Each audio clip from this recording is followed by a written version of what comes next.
إلى حضرتنا من مصطفى رسولنا محمد صلى الله عليه وسلم إلى مشارق الأرض إلى مغاربها مسيس ومشاهد جميعا.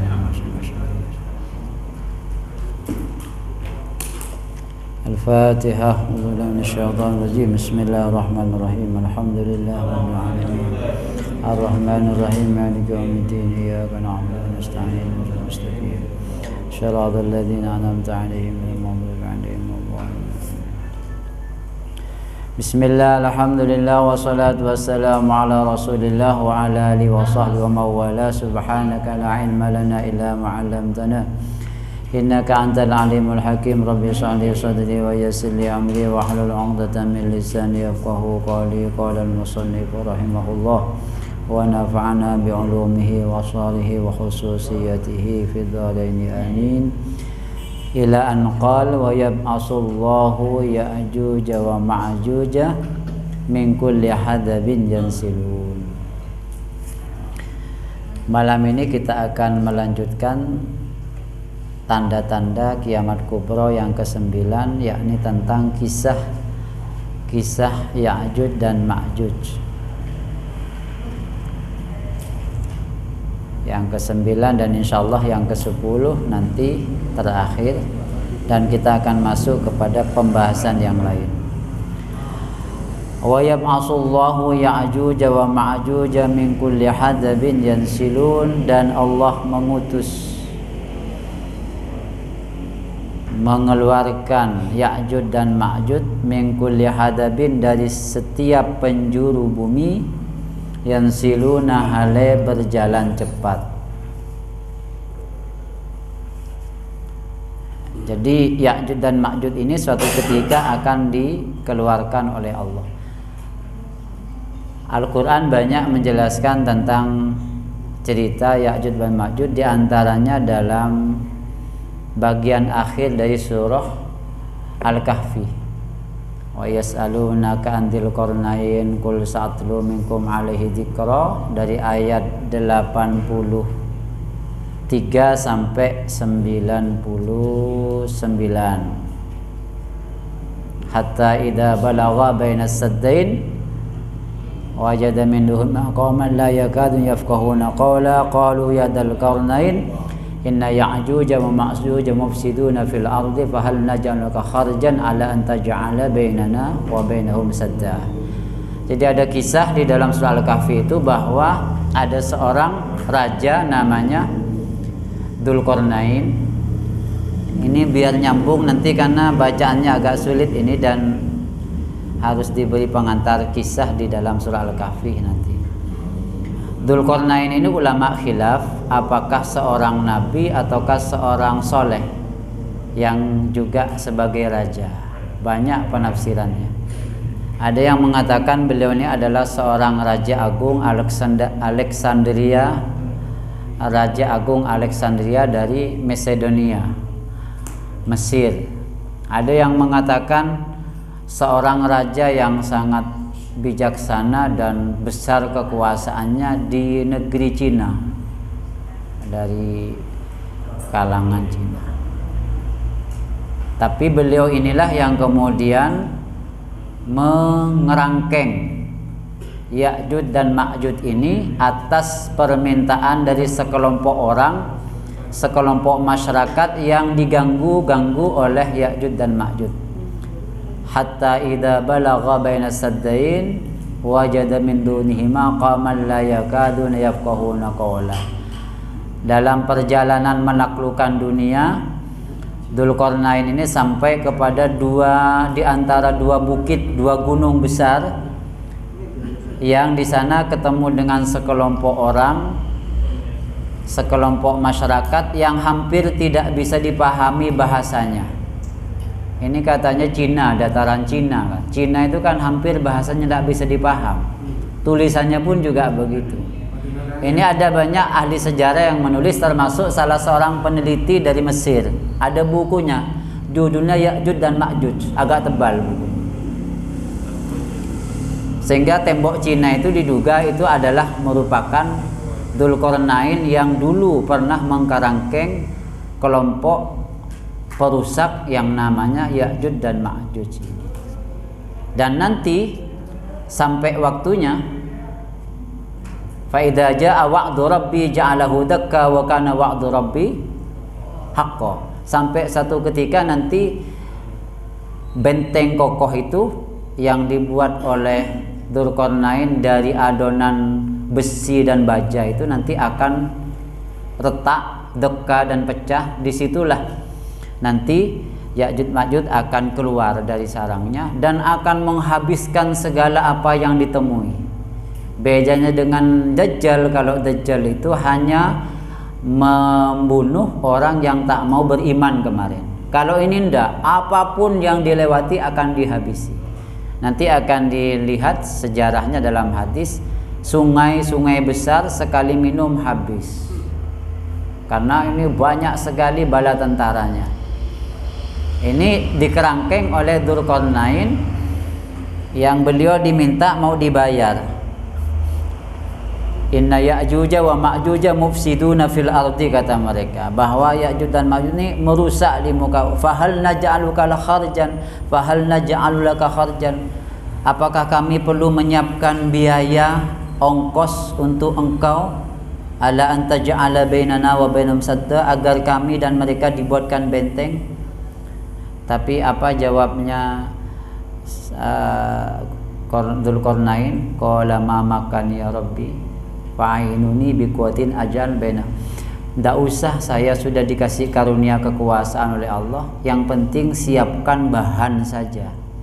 Atuni suburul hadid, saya minta lempengan-lempengan besi yang nanti itu dipasang kemudian dikasih baja. Nabi pernah bersabda dalam satu hadis, celakalah bangsa Arab. Kenapa? Karena Nabi melihat benteng yang kokoh itu ada satu bongkaran, ada satu celah yang itu bolong, kemudian matanya Ya'juj itu melihat ke dunia sehingga dia bisa melihat sinar matahari. Yang dimaksud celaka di sana maksudnya bahaya gitu, diambang bahaya. Jadi ini adanya nyata. Tetapi di mana tempatnya wallahu a'lam. Tapi yang membentengi ini adalah Dzulqarnain. Dzulqarnain ini dalam satu riwayat ada yang mengatakan seorang nabi, ada yang mengatakan seorang raja yang saleh, yang dulu pernah di masa beliau disuruh untuk.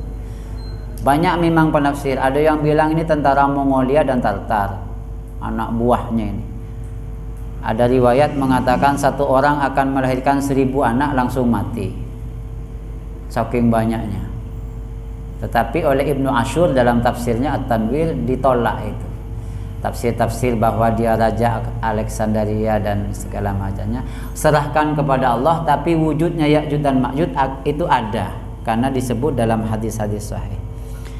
Nah kemudian Nabi menyampaikan, Kiai Hasyim Asy'ari ini mengutip, agar supaya Ahlussunnah wal Jamaah ini meyakini hal-hal yang gaib, maka perlu dipaparkan ini. Tanda kiamat yang ke-9 adalah munculnya Ya'juj dan Ma'juj dari dalam kerangkeng suatu ketika. Jangan ditafsiri yang lain maksudnya. Ya'juj Ma'juj itu Amerika dan Uni Soviet misalnya, itu ada yang lain, bukan. Allah mengutus Ya'juj, mengeluarkan Ya'juj dan Ma'juj min kulli hadabin yansilun, dari setiap dataran tinggi, yansiluna berjalan cepat. Ini sebenarnya Kiai Hasyim Asy'ari mengutip dari salah satu firman Allah dalam surah Al-Anbiya, hatta idza futihat Ya'juj wa Ma'juj wa hum min kulli hadabin yansilun. Hatta idza futihat, sehingga apabila sudah dibuka Ya'juj dan Ma'juj itu, wa hum min kulli hadabin yansilun. Ini dari kutipan ayat sebenarnya. Jadi keluar nanti jalannya cepat sekali. Fayamurru awailuhum ala buhairati tabariyata, maka melewatilah orang-orang pertama yang keluar dari Ya'juj dan Ma'juj itu ala buhairata, melewati danau Tabariyah. Ini kalau kita lihat sekarang dalam sejarah, Buhairah Tabariyah ini adalah danau Tiberias. Danau Tiberias ini ada di dataran Golan, sekarang di antara Syria dan Palestina. Panjangnya itu 1666 km, dalamnya sekitar 46 meter ke bawah. Ini nanti dilewati sekaligus diminum sekali teguk habis. Jadi bisa dibayangkan berapa banyaknya pasukan itu. Sungai Bindung minum orang sesekolah cetak tanda. Ini sampai sekali lewat, satu gelombang yang lewat ke ini Nabi yang menyatakan ya. Jadi hal-hal yang gaib. Danau Tiberias itu bisa dilihat di Google Maps, itu muncul langsung. Panjangnya sekitar 1166 km, dalamnya sekitar 46 meter. Itu sekali diminum lewat habis. Fayashrabuna ma fiha, lalu mereka meminum kepada air yang ada di dalam danau Tiberias itu. Wa yamuru akhiruhum, dan lewatlah gelombang yang belakangan. Fayaqulun, lalu berkata siapa akhirum, laqad kana biha marratan maun, sungguh dulunya ada biha pada Buhairah marratan suatu ketika maun apa air. Dulu di sini ada airnya katanya, kok sekarang sudah kering. Itu diminum oleh temannya yang angkatan pertama, yang lewat pertama itu. Mak taduk karena ini artinya menunjukkan betapa banyaknya pasukan kelompok Ya'juj Ma'juj ini, sehingga menghabiskan seluruh umat yang ditemui saat itu. Bahkan satu riwayat mengatakan bebatuan, pepohonan juga dimakan. Jadi manusia tapi makhluk tapi bentuknya tidak seperti manusia. Wa yuhsaru Nabiullah Isa alaihissalam wa ashabuhu hatta yakuna ra'su sauri li ahdim khairan min mi'ati dinarin li ahdikum al-yawm. Dan terkepunglah, wa yuhsaru, dan terkepunglah Nabiullah Isa alaihissalam, siapa Nabiullah Isa alaihissalam, wa ashabuhu, dan juga pengikut beliau, hatta yakuna, sehingga ada ra'su sauri apa, satu kepala anak sapi, kepala sapi itu li ahadihim, milik salah satu mereka itu, khairan, ialah lebih berharga, min mi'ati dinarin, dibandingkan 100 dinar. Bahkan 1 dinar ini lebih dari 6 gram emas murni. Jadi 1 ekor sapi kepalanya lebih berharga dibandingkan uang 100 dinar, dari saking pacekliknya saat itu. Karena Nabi Musa dan Nabi Isa dan pengikutnya, yakni umat Nabi Muhammad, terkepung. Kemarin kan begini, ketika Nabi Isa alaihissalam turun di mana itu kemarin, di Menara Putih, di Damaskus, yang beliau itu berkendaraan malaikat, apabila menundukkan kepalanya ke atas akan turun cucuran keringat yang laksana butiran-butiran mutiara. Kemudian beliau ini bernafas, setiap nafasnya dicium orang kafir mati. Itu kemarin itu. Kemudian saat beliau itu menyelamatkan orang yang dulu tidak beriman kepada Dajjal, yang itu dalam keadaan paceklik, oleh beliau disuburkan tanah-tanahnya. Saat-saat seperti itu tiba-tiba Allah mewahyukan, selamatkan mereka ini, karena sebentar lagi saya akan mengutus makhluk namanya Ya'juj dan Ma'juj. Kamu naik ke Gunung Tursina, naiklah, selamatkan, ungsikan Haris ibadi at-Tur kemarin. Bawa itu sisa-sisa yang kemarin tidak beriman kepada Dajjal dan itu dalam paceklik yang sudah diselamatkan, ungsikan Haris ilat Tur, naikkan ke Gunung Tursina sana, karena sebentar lagi akan muncul kelompok makhluk yang ganas. Ketika dibawa ke atas, betul tadi itu muncul mingkuli hadafin yansilu, yang namanya Ya'juj. Nah, ketika mereka turun, Nabi Musa, Nabi Isa dan pengikutnya itu terkepung di atas. Dari saking terkepungnya, makanan habis, kepala seekor sapi itu lebih berharga nilainya dibandingkan 100 dinar.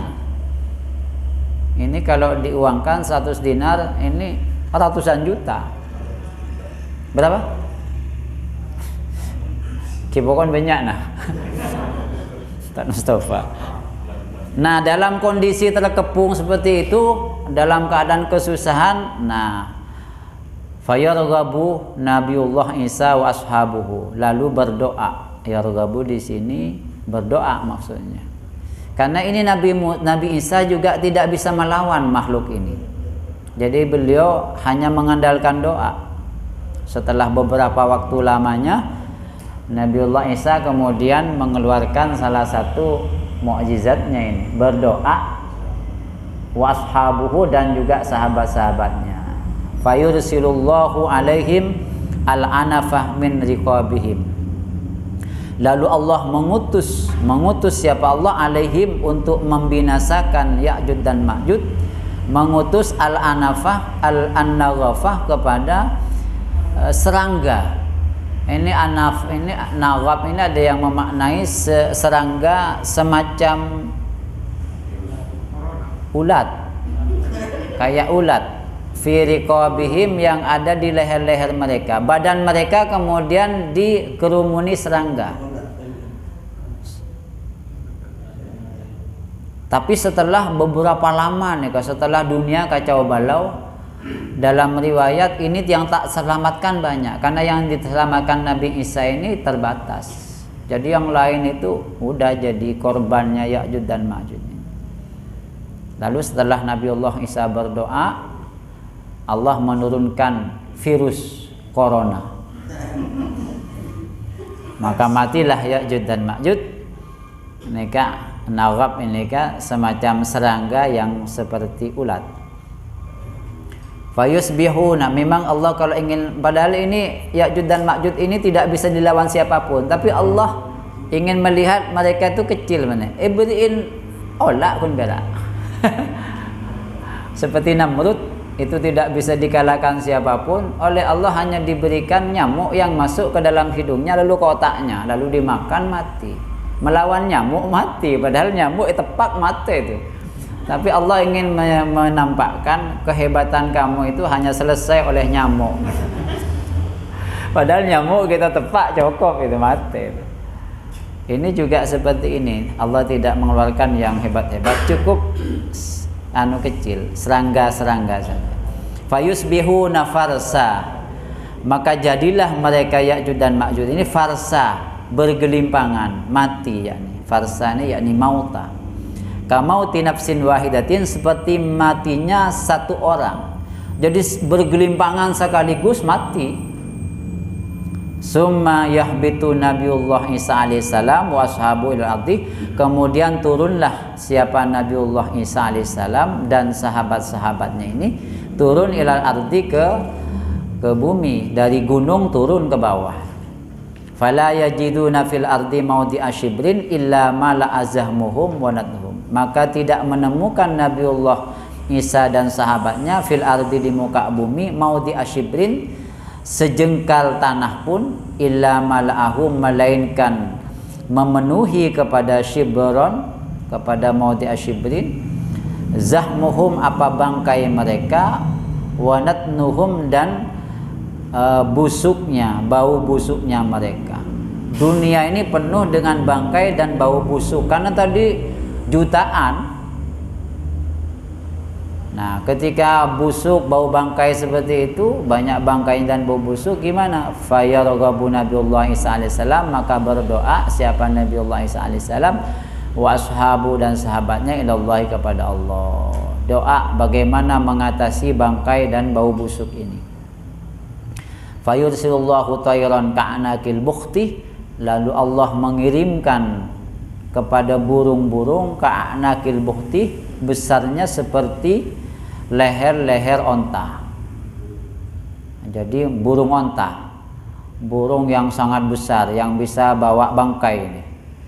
Mun manu ketik tak bisa ngangkat itu. Jadi burung yang besar-besar, burung onta. Fatahmiluhum, lalu membawa burung onta itu hum, kepada bangkai-bangkai ini. Fatatruhuhum, lalu melemparkan burung-burung ini hum, kepada bangkai Ya'juj dan Ma'juj, haitsu Allah, di mana tempat Allah menghendaki. Wakila, di lautan katanya. Summa yursilullahu mataran, setelah bangkai-bangkai dibersihkan, kemudian Allah mengutus mengirim Allah mataran kepada hujan, lam yakinnu, karena yakinnu ay lam yamna, yang tidak bisa menahan minhu dari derasnya hujan itu, baitu madarin rumah yang terbuat dari tanah, wala wabarin dan tidak pula rumah yang terbuat dari bulu. Maksudnya hujan yang sangat deras sekali sehingga rumah-rumah tak bisa menahan derasnya itu, pucor kapi rumah itu, bocor, untuk membersihkan bumi. Fayawsilullahu al-ardo, kemudian Allah membersihkan, membasuh Allah al-ardo kepada bumi, membersihkan bumi ini, hatta yatrukaha, sehingga membiarkan Allah kepada bumi ini kazzalafati, seperti genangan air. Zalafa yakni genangan-genangan air. Bumi ini sampai kayak genangan-genangan air, di mana-mana ada air bergenang. Summa yuqalu lil ardi, kemudian dikatakan, ada suara lil ardi kepada bumi setelah disiram itu, ambiti samrotaki, tumbuhkanlah olehmu, ambiti, tumbuhkanlah olehmu, samrotaki akan buah-buahanmu. Ayo berbuah, subur. Waraddi barakataka, dan kembalikanlah olehmu barakataki, akan keberkatanmu. Fayawma idin, maka ketika itu, ta'kulul isabatu, bisa memakan al-isabatu, siapa sekelompok orang, segolongan orang, milar rumanati, dari 1 biji delima. Dari saking suburnya 1 delima bisa dimakan sekampungan. Ini hasil rekayasa genetik. Seperti doren dari Thailand, direkayasa disuntik dengan doren mana gitu, kalah doren dari Songgon. Karena jadi besar gitu. Nanti di zaman Nabiullah Isa hampir kiamat, ketika terjadi Ya'juj Ma'juj, pasca Ya'juj Ma'juj itu bumi disiram, kemudian oleh Allah dibilang ayo subur. Akhirnya subur. Saat itu orang sudah pada damai lagi, sehingga bahkan dari saking subur dan sejahteranya 1 delima bisa dikerumuni oleh sekelompok orang, dimakan tidak habis. Wa yastadilluna, dan mereka bisa berteduh, bikihfiha, dengan kelopaknya. Jadi kelopaknya delima bisa dibuat payung besar. Lah ini cerita sahih nih ke hadisnya dari Rasulullah. Kita tidak usah bayangkan masa iya. Nah, ini yu'minuna bil ghaib namanya. Ahlus sunnah wal jamaah aswaja harus paham ini, harus meyakini. Jangan-jangan kata-kata kiasan itu enggak. Niscaya nanti adanya. Cuman kita ini nututi atau tidak, wallahu a'lam nanti. Wa yubaraku, dan diberkahi, wa yubaraku, dan diberkahi, firrisli, susu, firrisli ay fil laban, susu, hatta annal lakhata, sehingga sesungguhnya hewan untuk diambil susunya itu hewan perahan, hatta annal lakhata, sehingga seekor hewan perahan, minal ibili, dari onta, la takfi, ialah sungguh mencukupi lakhah, al-fi'ama, kepada golongan besar, golongan yang banyak, minan nasi, dari manusia. 1 kantong susu dari lakhah minal ibil, 1 ekor onta yang memang onta perahan, itu bisa cukup sekampungan. Seperti apa kantong susunya itu? Wallahu a'lam bishawab. Ini maksudnya dari saking sejahteranya kehidupan saat itu. Wal lakhata minal baqari la takfi al qabilata minan nas, dan 1 sapi perahan, ya, al-lakha minal baqar, hewan perahan dari sapi, la takfi, ialah mencukupi lakha, al qabilata, akan 1 kabilah, minan nasi, dari manusia. Misalnya nanti tadi perlahan satu onta perlahan itu mencukupi 200 orang, ini yang sapi 100 orang. Walakhatu minal ghanam dan kambing perlahan, satu kambing perlahan, la takfi ialah mencukupi al-fahidata minan nas, al-fahida minan nas kepada sekelompok orang. Bisa cukup 50 misalnya, satu kambing itu. Nah, fabainahum kadzalik, maka manakala adapun manusia kadzalika ia seperti itu, yubaraku fil risli ta'kulul isabah, dalam keadaan sejahtera seperti itu, id ba'asallahu rihan, tiba-tiba Allah mengirim angin thayyibatan, angin sepoi-sepoi, angin sepoi-sepoi yang berbau wangi. Fatakhuduhum, lalu mengambil apa rihun thayyibahum kepada manusia, tahta abatihim, di bawah ketiak-ketiak mereka. Fatakbidah, kalau sekarang ada angin sepoi-sepoi lewat di bawah ketiak, bau.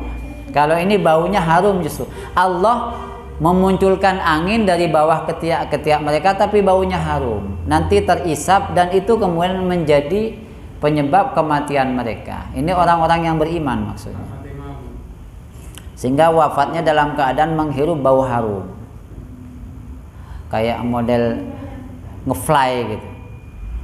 Fatakbidaru hakulli mu'minin, maka mengambil, memungut, menjemput apa angin sepoi-sepoi yang berbau harum itu, ruhakulla mu'minin, kepada roh setiap orang yang beriman, wa muslimin, dan orang muslim. Wa yabqa syirarun nasih, dan tetaplah hidup syirarun nasih, apa manusia-manusia yang jahat, yataharajuna fiha taharujal humur, yang mereka ini melakukan hubungan badan, fiha, di buka bumi, ay fil ardi, taharujal humuri, seperti bersenggamanya binatang himar. Yang tinggal nanti manusia-manusia jelek yang mereka itu melakukan asusila, seperti berhubungan badan di keramaian orang sebagaimana dilakukan oleh binatang. Fa'alaihim taqumus sa'atu, maka bagi mereka lah terjadi apa hari kiamat. Ini sudah terakhir, terjadi kiamat akhir. Ini ceritanya Ya'juj dan Ma'juj. Jadi seperti itu. Dan ini banyak hadis-hadis sahih yang menjelaskan, termasuk ayat-ayat Al-Quran, diantaranya dalam surah Al-Kahfi, dalam surah Al-Anbiya. Sekarang di mana Ya'juj dan Ma'juj, wallahu a'lam. Apakah tembok Cina yang dimaksud itu sebagai karangkengnya atau tidak? Tapi itu dilakukan oleh seorang raja namanya Dzulqarnain, yang dalam satu riwayat beliau adalah seorang nabi, ada juga mengatakan seorang soleh. Wa amman nar, yang terakhir ini tanda kiamat kubra yang ke-10. Wa amman nar, adapun api, al-kharijatu, yang muncul minal Yaman, dari daerah Yaman. Fahiyya, maka adapun api tersebut, al-hasyiratu linnasi, adalah api yang akan menggiring manusia, kama surriha bihi fil hadis, sebagaimana keterangan yang ditegaskan di dalam hadis. Nanti ada api besar muncul dari daerah Yaman yang akan menghalau manusia. Qala al-ulama, berkata para ulama, wa anwa'ul hasyri arba'atun, adapun macam digiringnya manusia itu arba'atun, adalah ada 4. Dalam kehidupan ini nanti sampai kiamat ada 4 kali manusia ini digiring. Ada 4 peristiwa penggiringan manusia, kata ulama. Isnani, 2 penggiringan itu, fid dunya, ialah terjadi di dunia. Ahaduhuma, adapun salah satu dari 2 penggiringan manusia itu, penghalauan manusia itu, ijla'uhu alaihissalam al-yahuda minal madinah ila syam, adalah mengusirnya Nabi alaihissalam kepada orang Yahudi dari Madinah ila Syam, menuju Syria. Ini kalau dilihat dalam sejarah, ini Bani Nadir. Jadi di Mekah itu ada kelompok-kelompok Yahudi yang paling berpengaruh, di antaranya Bani Nadir, Bani Qainuqa, Bani ini, di antara mereka itu ada dua kelompok lagi yang hebat, namanya Aus dan Khazraj. Ini pertengkarannya turun temurun, bukan hanya tahun ke tahun, tapi turun ke turun. Itu baru berhenti setelah oleh Nabi didamaikan dengan piagam Madinah yang disebut dengan Madinah Charter itu, atau Sahifah Madinah. Di dalamnya itu ada kesepakatan tidak saling serang menyerang. Kalau Madinah itu diganggu, Muslim dan non Muslim harus sama-sama mempertahankan. Ini yang disebut dalam sejarah sebagai sebuah peradaban paling tinggi sebelum Amerika mendeklarasikan HAM dan seterusnya. 1400 tahun yang lalu Nabi sudah menggunakan. Dan ini kemudian dilanggar oleh Bani Nadir. Lalu oleh Nabi tanpa ampun dikeluarkan, diusir ke Syria. Karena Nabi saat itu sudah kuat pertahanannya. Yang juga berujung kepada Fathu Makkah tahun 8 Hijriah. Nah, itu dilakukan. Ini masuk hasyar namanya. Manusia digiring, dihalau kepada suatu tempat. Ada 4 kali, 2 kali di dunia. Satunya adalah peristiwa penghalauan yang terjadi kepada Yahudi diusir dari Madinah ke Syam, Bani Nadir. Wasanihima, adapun yang keduanya adalah saukun nari, menghalaunya api, ya, qurba qiyamis saati, dekat dengan hari kiamat, di waktu dekat dengan hari kiamat, menghalau ilal mahsyar, ke mahsyar, menghalau an-nasa, kepada manusia. Ini maf'ulnya di belakang. Kalau disusun kembali bisa begini, syaukun nari an-nasa ilal mahsyar qurba qiyamis saah, menghalaunya api kepada manusia ke padang mahsyar ketika dekat terjadinya kiamat. Nanti manusia di kuburan ini akan ditiup sangkakala oleh malaikat, wa nufikha fis suri faidahum minal ajdasi ila rabbihim qalu ya wailana man ba'asana min marqadina qalu hada ma wa'adar rahman. Jadi ketika kuburan sedang itu ditiup, nanti ketika ditiup mereka kemudian bangkit semua dan kepada Tuhannya mereka kemudian berlari-lari cepat, maksudnya ke padang mahsyar. Itu ketika ke padang mahsyar ada api yang menghalau. Ini penghalauan yang kedua, seperti dalam surah Yasin. Wa ghairahum, dan juga selain manusia, min kulli hayyin, dari setiap makhluk hidup, qabla nafhatil ula, sebelum terjadinya tiupan yang pertama. Wa haula'in nasu, dan adapun manusia-manusia itu yang dimaksud, yang dihalau dengan api itu ahyaul kufar, adalah orang-orang kafir yang masih hidup, bukan orang Islam maksudnya. Wa ammal mu'minu, adapun orang mukmin, fayamutuna, maka ialah mati mereka, qabla dzalika, sebelum tiupan yang pertama. Sebelum malaikat Israfil meniup sangkakala, orang mukmin sudah ada di dalam kubur semua. Orang kafir itu saya terkejut. Kalau kita baca dalam tafsir Yasin memang begitu. Katanya mereka sedang ada di pasar, ada sedang di gini, tiba-tiba ada tiupan. Alam semesta ini hancur bergulung-gulung, seorang bapak dan anak tak sempat ketemu. Ada yang di pasar. Ini dalam riwayat orang kafir yang mengalami. Dan ini sama seperti yang disebutkan Hasyim Asy'ari di sini. Haula an-nasu, haula innas ahyaul kufar.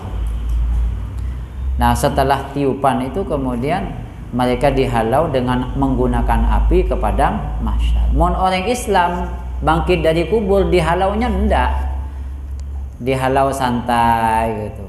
Bahkan katanya bermacam-macam. Ada yang berwajah bercahaya, tapi ada juga yang berwajah mutak, berwajah ini kan ada 12 macam itu. Tergantung amalnya. Tergantung amal perbuatan.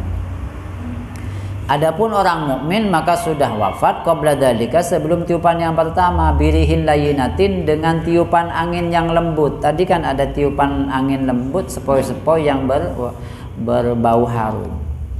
Wa isnani fil akhirati, dan dua halau, dua penggiringan manusia fil akhirati ialah terjadi di akhirat. Ahaduhuma, adapun salah satu dari isnani, jam'uhum ialah dihalaunya mereka, dikumpulkannya manusia ilal mauqifi, ke padang mahsyar. Ba'da ihyaihim, setelah dihidupkannya mereka dari alam kubur. Wasani, adapun yang kedua, sorfuhum ialah digiringnya mereka lagi minal mauqifi, dari padang mahsyar, ilal jannati wan nari, dari padang mahsyar menuju ke surga atau ke neraka. Ini fase-fase perjalanan kita. Faslun fi dzikri hadisil mauta fis sama' wal kalam wallahu alam. Nanti ke belakang insyaallah membahas tentang masalah hadis-hadis bahwa orang mati ini mendengar di kubur, sehingga kalau ditahlilin, dibacai Fatihah, disalamin, mereka akan paham. Bahkan siapa yang mengkafani, siapa yang mensolati, dia ingat, sengafanin saya tangkan cenah muslimat. Iya, nanti akan kita lihat hadis-hadisnya. Ini untuk menguatkan kita bahwa orang yang mati itu tidak mati di kubur pada hakikatnya. Beda dengan teman sebelah yang menganggap hancur sudah, tidak ada apa. Nanti kita akan bahas. Mudah-mudahan bermanfaat. Assalamualaikum warahmatullahi wabarakatuh. Selanjutnya diserahkan kepada Ketua Tamfidiyah.